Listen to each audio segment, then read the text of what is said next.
Halo semuanya, perkenalkan saya Sylvia Martina Nisa dengan NPM 1022436. Dalam video singkat ini, saya akan membahas tentang sistem transaksi digital dan finansial teknologi, atau biasa kita sebut yaitu fintech.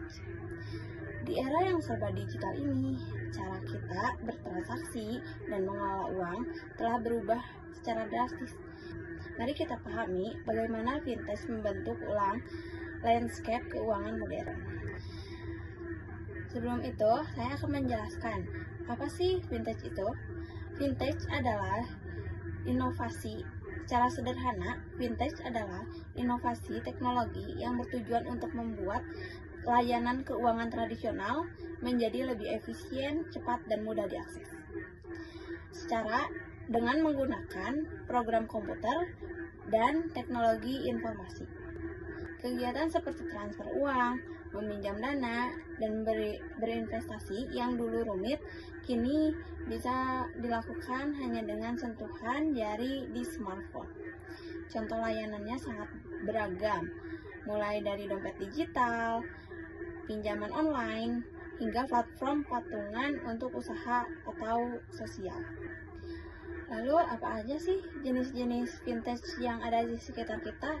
Secara umum kita bisa dikelompokkan menjadi beberapa. Yang pertama ada sistem pembayaran. Ini yang paling kita kenal seperti dompet digital seperti GoPay, OVO, Dana, dan juga layanan bank digital seperti internal dan mobile banking. Yang kedua yaitu peer-to-peer lending atau P2P lending. Platform ini bertindak sebagai jembatan untuk mempertemukan pemberi pinjaman dengan yang membutuhkan pinjaman. Contohnya, yang pertama ada Coinworks, selanjutnya ada Acceleran, yang selanjutnya ada juga Amarta. Yang ketiga ada crowdfunding. Crowdfunding itu seperti konsepnya itu yaitu patungan, dana yang dikumpulkan dari banyak orang untuk mendanai suatu proyek, baik untuk tujuan sosial seperti di Kitabisa maupun untuk memulai sebuah bisnis. Yang terakhir yaitu ada layanan pendukung seperti asuransi digital dan manajemen kekayaan atau wealth management untuk mengatur keuangan pribadi dengan lebih baik. Adapun keunggulan dari fintech yaitu yang pertama, aksesnya lebih mudah dan cepat. Transaksi bisa dilakukan di mana saja dan kapan saja. Yang kedua, ada biaya relatif lebih murah karena mengutamakan efisiensi teknologi. Yang ketiga yaitu meningkatkan inklusi keuangan. Masyarakat yang sebelumnya tidak terjangkau bank konvensional kini bisa menikmati layanan keuangan.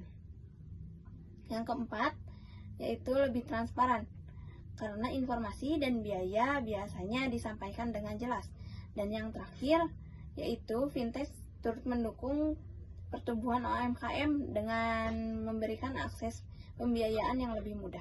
Di balik semua kemudahan dan keunggulan itu, tentu ada tantangan dan risiko yang perlu kita waspadai. Yang pertama yaitu keamanan siber, seperti ancaman pencurian dan penipuan online. Yang kedua ada regulasi. Yang ketiga yaitu risiko gagal bayar dari pinjaman pada P2P lending.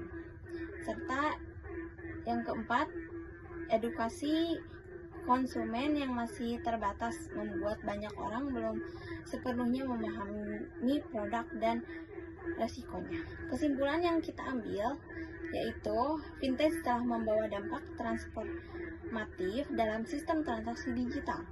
Ia menawarkan kemudahan, efisiensi, dan peluang yang luas. Tugas kita sebagai pengguna adalah menjadi konsumen yang cerdas, memanfaatkan peluangnya, namun tetap waspada terhadap resikonya, dan selalu memilih platform fintech yang telah terdaftar dan diawasi oleh OJK. Demikian presentasi saya. Terima kasih atas perhatiannya. Sampai jumpa.